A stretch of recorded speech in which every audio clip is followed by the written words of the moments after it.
Malkajgiri parliament నియోజకవర్గంలో ఈటల రాజేందర్ గారికి మంచి ఆదరణ ఉంది. ఏ కాన్స్టిట్యున్సీ తిరిగినా మేధావులు, యువత, మహిళలు బ్రహ్మరథం పడుతున్నారు. ఎక్కడి పోయినా ఈటల రాజేందర్ గొప్ప వ్యక్తి. అంతము తెలంగాణ ఉద్యమకారుడు. తెలంగాణ ఉద్యమంలో అల్పేరుగాని పోరాటం చేసి తెలంగాణ సాధించాలని ప్రతి ఒక్కరికి ఈటల నోట్ల, ప్రతి ఒక్కరి ఓటరు నోట్ల ఈటల అనే పేరు ఉన్నది. మంచి మెజార్టీతో గెలుస్తాడు. మొత్తం మల్కాజ్గిరి నియోజకవర్గంలో ఏ కాన్స్టిట్యున్సీకి పోయినా, ఏ వర్గమైనా, ఏ కాలనీ అయినా మంచి ఆదరణ ఉన్నది. ఎక్కడి పోయినా ఈటల రాజేందర్ గారు అత్యధిక మెజార్టీతో గెలుస్తారని మీ 7 కాన్స్టిట్యున్సీలు తిరిగినాం. ప్రతి సర్వే చేస్తే ఈటల రాజేందర్ గారు బ్రహ్మాండమైన మెజార్టీతో, అత్యధిక మెజార్టీతో గెలుస్తారని ప్రతి ఒక్కరు అంటున్నారు. సర్వేలు కూడా అట్టనే ఉన్నాయి. మేము అన్ని కాన్స్టిట్యున్సీలు సర్వే చేసినాం. అత్యధిక మెజార్టీతో ఈటల రాజేందర్ గెలుస్తారు. మోడీ గారి గురించి ఈటల రాజేందర్ గారు ఒక్కడే గొప్ప వ్యక్తి అని, పెద్ద మన భారతదేశాన్ని మోడీ గారు అయితేనే కాపాడతారని మొత్తం ఈటల గారే మోడీ గారి గురించి బ్రహ్మాండంగా చెప్పడం జరిగింది. ప్రజలకు కూడా మోడీ గారు హయాంలో మన భారతదేశం సురక్షితంగా ఉంటుందని చెప్పి ప్రతి ఒక్కరూ భావించి మోడీ గారి పాలన బాగుంటుందని, అదేవిధంగా ఈటల రాజేందర్ గారిని కూడా అత్యధిక మేలుతో గెలిపించుకుంటామని చెప్పి ప్రతి ఒక్కరూ అంటున్నారు. జై శ్రీరామ్. ఈరోజు మన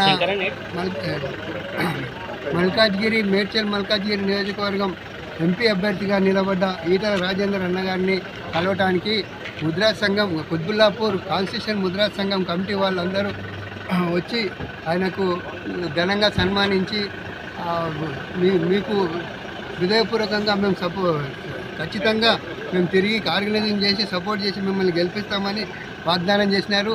ఎందుకంటే ఈ ఈటల రాజేందర్ అన్న మాకు పరిచయం లేనప్పుడు, కరోనా వచ్చినప్పుడు ఎంతోమంది బీదలను ఆదుకున్నాడు.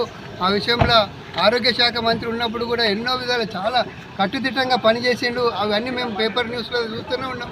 కాబట్టి ఆయన మంచి వ్యక్తి, అన్ని విధాలా సహకరిస్తూ ప్రజలకు వెన్నంటూ ఉండి చాలా పనిచేసిండు.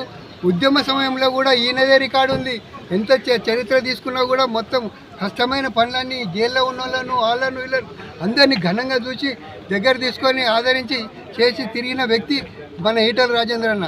మంచి వ్యక్తిత్వం ఉన్న ఈటల రాజేందర్ అన్నను ఖచ్చితంగా మనం సపోర్ట్ చేసి గెలిపేయాలని మా కమిటీ ఏకగ్రీవంగా తీర్మానం చేసి అందరం ఇప్పుడు 30 మంది వచ్చి ఆయనకు గార్లెండ్ చేసి మేము తప్పకుండా చేస్తున్నామన్న. బస్తీలో మేము ఇప్పటి నుంచి ఆర్గనైజ్ చేస్తాము.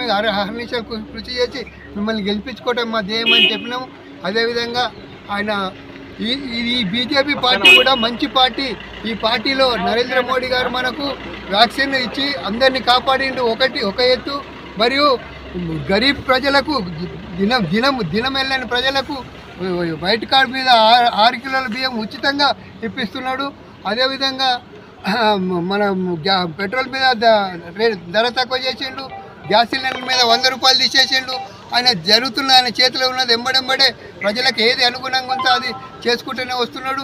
మరియు బయట దేశాలలో మంచి ఇంప్రెషన్ చేసి మన దేశాన్ని ప్రతిష్ట చాలా పెంచింది. కాబట్టి ఖచ్చితంగా ఈ యొక్క బీజేపీ పార్టీ ఉంటేనే మన దేశ రక్షణకు సరైన మార్గంగా కట్టుదిట్టంగా ఉంటుందని మేమందరం నిర్ణయించుకొని మిగతా వాళ్ళందరూ కూడా ఒక విధంగా ఆలోచించి ఈ బీజేపీ పార్టీకి చేసి ఈటల రాజేంద్రన్ అధిక మెజార్టీతో గెలిపేయాలని నియోజకవర్గ ప్రజలందరికీ మేము పేరున మనవి చేస్తూ కోరుచున్నాం. జై మోడీ, జై ఈటల.